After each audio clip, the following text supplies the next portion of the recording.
ओम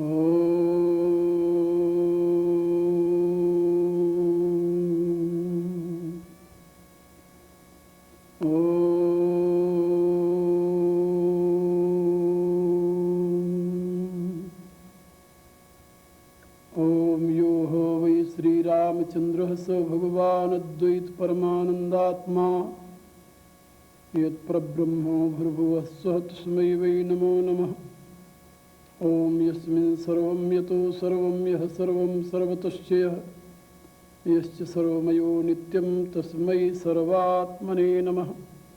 तो सनातन हिंदू धर्म के संबंध में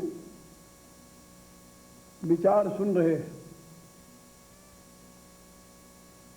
पिछली बार मैंने आप लोगों से निवेदन किया था कि भारतीय जीवन विज्ञान में सामाजिक सुव्यवस्था के लिए तत्वदृष्टा मनीषियों ने किस प्रकार से इस समाज की संरचना की और उसमें हर एक व्यक्ति को उसके योग्यता अनुसार कर्म की शिक्षा दे करके समाज के लिए उपयोगी बनाया।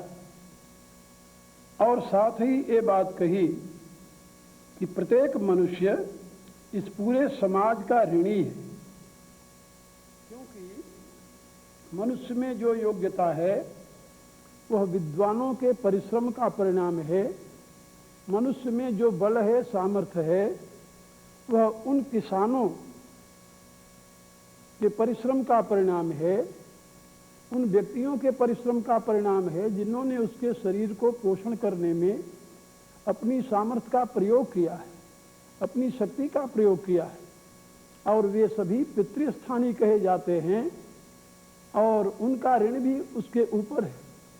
और इसके अतिरिक्त समाज के अन्य लोगों का और विशेषकर समाज के व्यवस्थापक समाज का, जिसने उसे व्यवस्था दी है, जिसने उसे सुरक्षा दी है, जिसने उसे कर्म करने की सुविधा प्रदान की है, अभयदान दिया है, उसका भी बहुत बड़ा सहयोग रहा है और दैवी शक्तियां इसमें हेतु रही है। इसलिए प्रत्येक मानव 3 प्रकार के ऋणों से ऋणी बना रहता है: ऋषि ऋण, पितृऋण और देव ऋण। और इन तीनों से मुक्त होकर के ही वह पूर्ण रूप से परमात्म तत्व में विलीन होने का अधिकारी बनता है। इसके साथ ही कुछ बातें मैं और भी आप लोगों को बताना चाहता हूं कि आप ये ना सोचिए कि जो आपके साथ जिसका सीधा संबंध है, डायरेक्ट संबंध है, उन्हीं के आप ऋणी हैं। नहीं, आप सोचिए जिस विद्यालय में आप पढ़े हैं, जिस अन्न को आप ग्रहण करते हैं, जिस वस्त्र को आप पहनते हैं, जिस यंत्र का आप प्रयोग करते हैं, इसके निर्माण में कितने व्यक्तियों का सहयोग है। एक कागज को लीजिए, कागज के एक टुकड़े का जो आप प्रयोग करते हैं, इसके निर्माण में कितने व्यक्तियों का सहयोग है। वह व्यक्ति कागज बनाने के लिए उन वस्तुओं को काटता है, एकत्रित करता है, जिससे कागज बनता है। वह जो पदार्थ है, फिर उसको बनाने में जो विशेष रूप से परिश्रम करता है, उनके बनाने के लिए जो यंत्रों का निर्माण करता है, आप इसकी परंपरा देखेंगे तो बहुत दूर तक जाएगी। उन पदार्थों को उस मिल तक पहुंचाने के लिए जो मार्ग बना है, उस मार्ग के निर्माण में जिसने पत्थर तोड़ करके सड़क बनाई है, सड़क बनाने में पत्थर तोड़ने का काम किया, वो भी आपके इस योग्यता के निर्माण में सहयोगी है। गंभीरता से आप देखेंगे तो इस समाज का प्रत्येक व्यक्ति आपके निर्माण में सहयोगी रहा है।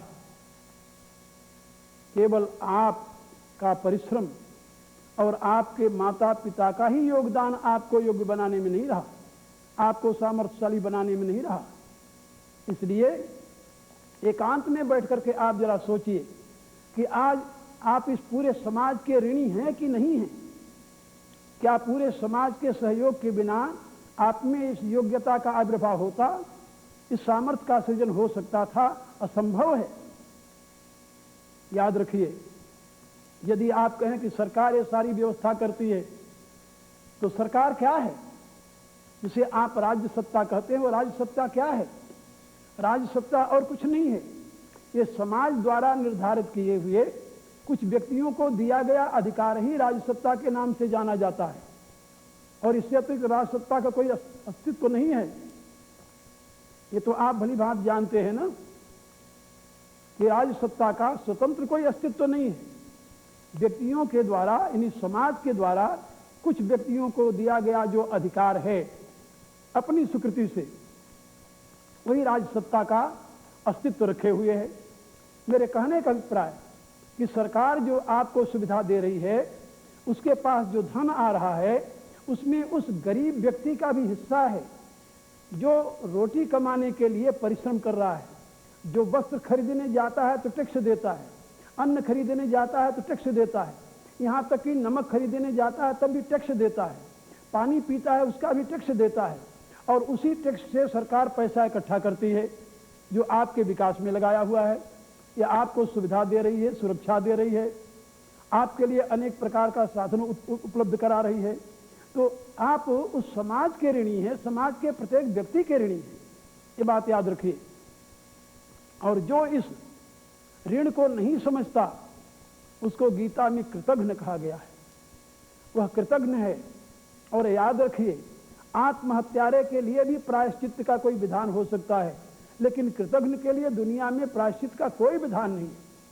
और जो व्यक्ति जिस समाज में रहता है, जिस समाज के द्वारा अपने आप को योग्य और सामर्थ्य बनाए हुए है, यदि उस समाज के प्रति अपनी कृतज्ञता को व्यक्त नहीं करता, वह उस समाज का चोर कहा जाता है। भगवान कहते हैं, तैर दत्तान प्रदायोभ्यो योग भुंक्ते तेन एव।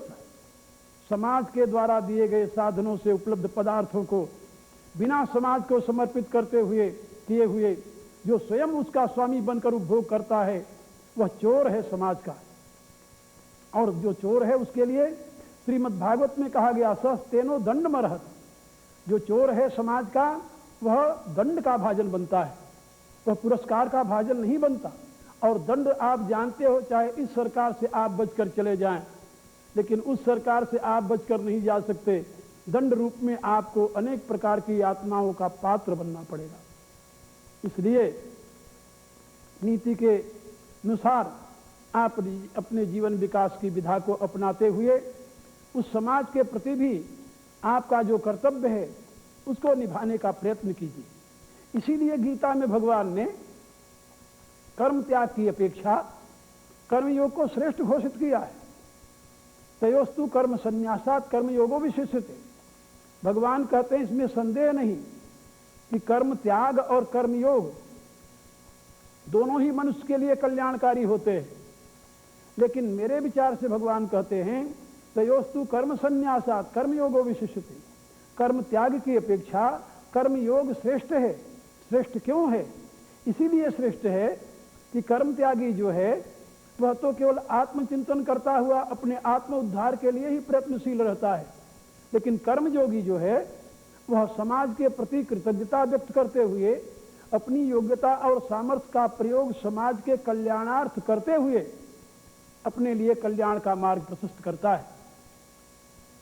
इसीलिए उस कर्मयोगी की प्रशंसा भगवान ने की है, इसीलिए उसे श्रेष्ठ बताया है, इसीलिए उसे विशेष बताया है। और उसका अभिप्राय यही है कि वह केवल अपने लिए नहीं जीता, वह केवल अपने लिए मुक्ति का रास्ता नहीं चुनता, वह केवल अपने कल्याण की कामना नहीं रखता, वह लोक कल्याण में सदैव निरत रहता है। छिन्न द्वैधायत आत्मान सर्वभूत हिते रहता है, ऐसा भगवान का संदेश है कि उसकी द्वैत भावमयी वृत्ति नष्ट हो जाती है, वह अपने मन पर अपना आधिपत्य स्थापित कर लेता है और लोक कल्याण में सदैव निरत रहता है। ऐसा योगी कर्मयोगी जो है वह परम पद का पात्र बन जाता है। इसलिए मैं आप लोगों से निवेदन कर रहा था कि भारतीय नीति शास्त्र में जिस समाज संरचना की व्यवस्था की गई है उसका ये मूल आधार है कि व्यक्ति समाज की इकाई नहीं, समाज का अंग है। इकाई और अंग में क्या अंतर है जानते हैं? पश्चिम के समाज शास्त्रियों ने आपको ये बताया कि व्यक्ति समाज की इकाई है, व्यक्तियों के समूह का नाम समाज है। इसमें क्या अंतर पड़ा कि व्यक्ति बन गया कारण और समाज बन गया कार्य। और आप जानते हैं कि कारण के लिए सदैव कार्य का बलिदान किया जाता है, क्योंकि कारण हेतु होता है और कार्य उसका परिणाम होता है। तो यदि व्यक्ति हेतु है और समाज कार्य है, तो समाज के हित के स्थान पर यदि व्यक्ति के हित का प्रश्न आ जाए तो व्यक्ति के हित की रक्षा के लिए समाज के हित का त्याग करना यह आवश्यक हो जाता है इस सिद्धांतानुसार। लेकिन भारतीय दर्शन में यह बात नहीं बताई गई। भारतीय दर्शन आपको यह बताता है कि व्यक्ति समाज का अंग है, इकाई नहीं, अंग है। जैसे आपकी अंगुलियां, आपके हाथ पांव, ये सब आपके शरीर का अंग हैं। इनका अलग करने से कोई अस्तित्व नहीं रहेगा। एक अंगुली को यदि अलग कर दिया जाए तो अंगुली का कोई मूल्य नहीं है, लेकिन हाथ के साथ लगे होने से अंगुली का मूल्य है। पांव को अलग कर दिया जाए तो पांव का कोई मूल्य नहीं है, शरीर के साथ लगे रहने से पांव का मूल्य है। प्रत्येक अंग की यही स्थिति है। इसी रूप से समाज से अलग व्यक्ति का कोई महत्व नहीं है भारतीय दर्शन में, लेकिन समाज से युक्त होने पर उस व्यक्ति का महत्व है। वह विराट का अंग माना जाता है, समाज का अंग माना जाता है, राष्ट्र का अंग माना जाता है। इसलिए समाज अंगी है और व्यक्ति उसका अंग है। जब आप ये दृष्टि रखेंगे तो जहां आपके हित में और समाज के हित में, या आपके स्वार्थ में और समाज के स्वार्थ में अंतर होगा, वहां पर आप क्या करेंगे? आप अपने हित का त्याग करके समाज का कल्याण करेंगे। यही हमारे यहाँ की नीति रही है। महाभारत में साफ शब्दों में विदुर ने यह बताया है कि यदि आवश्यकता पड़े तो विशेष रूप से परिवार के लिए एक का त्याग कर देना चाहिए। यदि समाज की आवश्यकता हो तो समाज के लिए परिवार का त्याग कर देना चाहिए। यदि राष्ट्र की आवश्यकता हो तो राष्ट्र के लिए समाज का त्याग कर देना चाहिए। और यदि उस परमात्मा की स्थिति की आवश्यकता आ जाए तो उसके लिए सर्वस्व का त्याग कर देना चाहिए। तो परिवार के लिए एक का त्याग, समाज के लिए परिवार का त्याग, राष्ट्र के लिए समाज के त्याग की सीख दी गई है। कहने का अभिप्राय कि जहां छोटा स्वार्थ और बड़े स्वार्थ में संघर्ष हो जाए तो वहां बड़े स्वार्थ की सिद्धि के लिए छोटे स्वार्थ का त्याग कर देना चाहिए। व्यक्ति का अपना स्वार्थ छोटा स्वार्थ है, परिवार का स्वार्थ उससे बड़ा है, परिवार का हित उससे बड़ा है, परिवार के हित से बड़ा समाज का हित है, समाज के हित से बड़ा राष्ट्र का हित है। इसलिए उसके लिए इन छोटे हितों का त्याग कर देना चाहिए।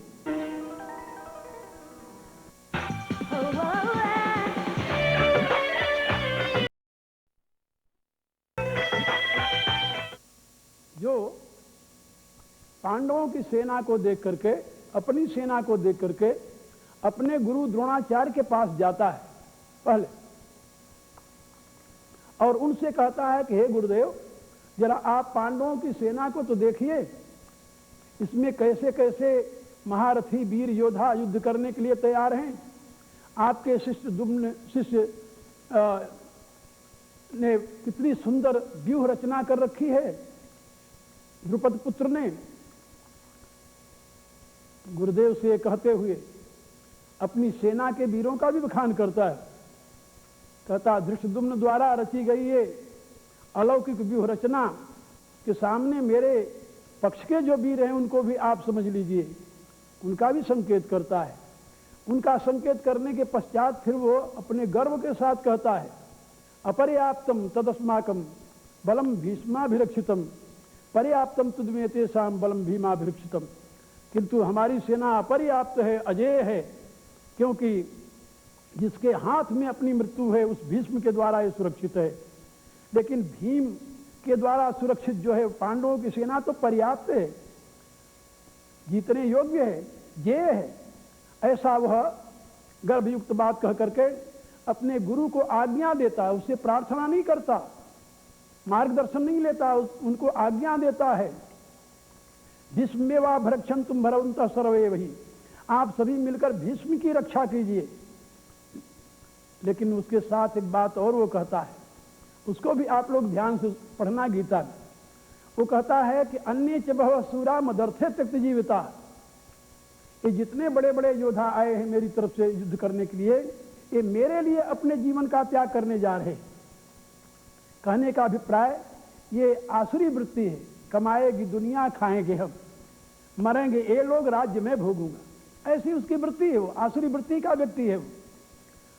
और जहां पर दुर्योधन की ये वृत्ति है, वहीं पर अब आप पांडु के पक्ष को अर्जुन को देखिए। अर्जुन भी दोनों सेनाओं को देख करके व्याकुल होता है। वह भी अपने गुरु के पास भगवान कृष्ण के चरणों में स्वयं को समर्पित करते हुए प्रार्थना करता है। उनसे भी ये कहता है कि जरा आप दोनों सेनाओं को देखिए, इनमें सारे मेरे अपने सुहृद हैं, मैं किसके साथ युद्ध करूं? और युद्ध का लक्ष्य क्या बताता है वो, ध्यान दीजिए। दुर्योधन कहता है अन्य च बहवा सूरा मदर्थे त्यक्त जीविता, और भी बड़े बड़े सूरवीर मेरे लिए अपने जीवन का त्याग करने आए हैं। और अर्जुन क्या कहता है, एशाम अर्थे कांक्षितम नु राज्यम भोगा सुखानि च ते इमे अवस्था युद्धे प्राणान् त्यक्त्वा धनानि च। हे भगवान, जिनके लिए मैं राज्य चाहता हूँ, सुख चाहता हूँ, ऐश्वर्य चाहता हूँ, भोग चाहता हूँ, वे ही हमारे स्वजन यहाँ मृत्यु के लिए खड़े हुए हैं। इसलिए मुझे क्या प्रयोजन है इस राज्य से? किम्नु राजेन गोविंद किम भोगर जीवितेन वा, मुझे राज्य और भोग और जीवन से ही क्या प्रयोजन है? मुझे अपने लिए तो कुछ नहीं चाहिए।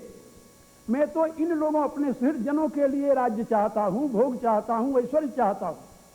ये अर्जुन की दृष्टि है, और ये सब मेरे लिए मरने आए हैं, दुर्योधन की दृष्टि है।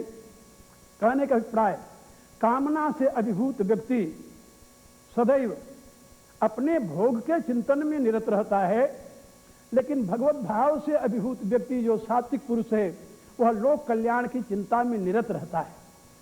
आप अपने जीवन के लक्ष्य का निर्धारण करते समय अंतर झांक करके देखिए कि आपकी संपूर्ण क्रियाएं कामना से प्रेरित होकर हो रही हैं या भावना से अभिभूत होकर। ये दो बातें हैं, याद रखना, कामना और भावना। भावना भगवत भाव से भावित होती है, उस परम सत्य से संबंधित होती है। कामना विषयों से संबंधित होती है। कामना व्यष्टि भाव से संबंधित होती है, भावना समष्टि भाव से संबंधित होती है। कामना का केंद्र आपका मन है और भावना का मूल आधार आपका वह विशुद्ध बुद्धि का प्रकाश है। इसलिए गीता में भी भगवान ने ये बात समझाई है, और रामायण में भी, उपनिषदों में भी ये बात आपको पढ़ने को मिलेगी कि जहां पर कामना है वहां पर कभी भी मनुष्य आत्म उत्थान की दिशा में आगे नहीं बढ़ सकता। गीता में भगवान ने कहा कि तुम कर्म करो, लेकिन किस प्रकार का कर्म करो? काम्य कर्म नहीं, काम्यानाम कर्मणाम न्यासम संन्यासम कवयो विदुः। जो काम्य कर्मों का त्याग है उसी को विद्वान लोग संन्यास कहते हैं। बात सुनिए, संन्यास माने काम्य कर्मों का त्याग, अपने सुख की चिंता का त्याग करके, अपने भोग की चिंता का त्याग करके जो लोक कल्याण के लिए कर्म किया जाता है वो कर्म त्याग नहीं है, वो काम्य कर्म नहीं है। उसको क्या कहा गया है? अनाश्रिता कर्म फलम कार्यम कर्म करोति है। लोक कल्याणार्थ कर्म जो है वो कार्य कर्म है, और जो अपने सुख के लिए किया जाने वाला कामना से प्रेरित कर्म है वो काम्य कर्म है। तो काम्य कर्मों का त्याग और कार्य कर्मों के अनुष्ठान की सीख देती है गीता। यही हमारे नीति शास्त्र का उपदेश है। आप अपने जीवन को यदि सुपथ पर आगे बढ़ाना चाहते हैं तो काम्य कर्मों से विमुक्त होकर के कार्य कर्मों का अनुष्ठान कीजिए। कार्य कर्म ही करणीय कर्म है। कार्य कर्म क्या है? जिससे लोक का कल्याण होता हो, जिससे लोक का हित होता हो, जिससे समाज का उत्थान होता हो, जिससे समाज की उन्नति होती हो, वह कार्य कर्म है। और काम कर्म क्या है? जिससे आपकी वासना पूर्ण होती हो, जिससे आप अपने आप को सुखी बनाने में प्रवृत्त होते हो, जिससे आप अपने आप के लिए बहुत से पदार्थों का संग्रह करने में प्रवृत्त होते हैं, यानी जिसमें आपकी कामना हेतु है। कामना का मूल स्थान याद रखिए विषयों से संबंधित है, वह विषय ग्राहिणी इंद्रियों से संबंधित है, वह इंद्रियों का प्रेरक मन से संबंधित है। लेकिन कार्यकर्म जो है वह परमात्मा का आदेश है, परमात्मा की आज्ञा है, वह लोक कल्याण से संबंधित है। इसलिए लोक कल्याणार्थ जो कर्म आप करेंगे वो कार्य कर्म होगा, और उस कार्य कर्म का आपको कोई बंधन नहीं होने का, ये बात याद रखना। कार्य कर्म बंधन में हेतु नहीं है, काम्य कर्म बंधन में हेतु है। गीता की यही तो सीख है कि प्रत्येक कर्म बंधन में हेतु नहीं होता। जो कामना से भावित, कामना से प्रेरित होकर कर्म किया जाता है वही कर्म बंधन में हेतु होता है, लेकिन जो कर्तव्य दृष्टि से किया जाता है वह कर्म कभी भी बंधन में हेतु नहीं होता, क्योंकि उस कर्म के पीछे आसक्ति नहीं होती, उस कर्म के पीछे व्यक्तिगत स्वार्थ नहीं होता, उस कर्म के पीछे अपनी चाह नहीं होती, इसलिए वो आपके लिए बंधन में हेतु नहीं होता। आप जानते हैं, राम जब वन में गए तो भरत ने राज्य का संचालन किया नंदीग्राम में बैठकर, और वाल्मीकि रामायण में स्पष्ट लिखा हुआ है, जब राम लौटकर आते हैं तो वहां पर भरत बताते हैं कि आपके राज्य का कोष 10 गुना अधिक हो गया है तब से। लेकिन भरत ने अपनी वासना की पूर्ति के लिए नहीं, राम का कार्य समझ करके उस राज्य का संचालन किया। इसलिए राज्य का संचालन करते हुए भी